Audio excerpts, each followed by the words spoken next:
नमस्कार दोस्तों, क्या आपने कभी सोचा है कि शकुनी मामा के जिन पासों के कारण महाभारत जैसे युद्ध की भूमिका का निर्माण हुआ था, ऐसे विनाशकारी पासों का उनकी मृत्यु के पश्चात क्या हुआ था।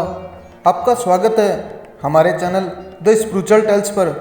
तो आइए हम इस कथा के बारे में आपको बताते हैं।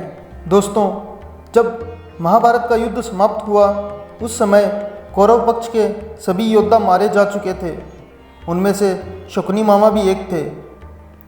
शकुनी मामा के मारे जाने के बाद उनके पासे उनके बड़े बेटे के हाथ में चले गए थे।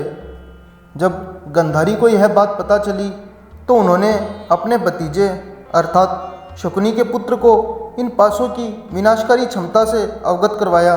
गंधारी को यह बात पता थी कि शकुनी की तरह ही उसका पुत्र भी दूत क्रीड़ा में पारंगत है। अपनी बुआ के समझाने के कारण शकुनी के बेटे ने पासों का त्याग करने का निर्णय ले लिया। अपने पिता के पापों का प्रायश्चित करने के लिए उसने उन पासों को जमीन में दफन करने का निर्णय कर लिया। कहा जाता है कि जब अर्जुन को यह बात पता चली तो उन्होंने शकुनी के पुत्र को इन पासों को जमीन में दफन न करके नदी के जल में प्रवाहित करने के लिए कहा, ताकि नदी का जल इन पासों को अपने साथ बहाकर सागर में डुबा दे।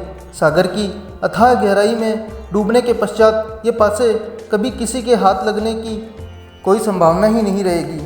उन्होंने अर्जुन की बात मानकर ऐसा ही किया और उन पासों को नदी के जल में प्रवाहित कर दिया।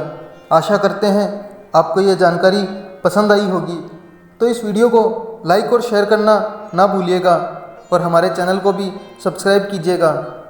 धन्यवाद।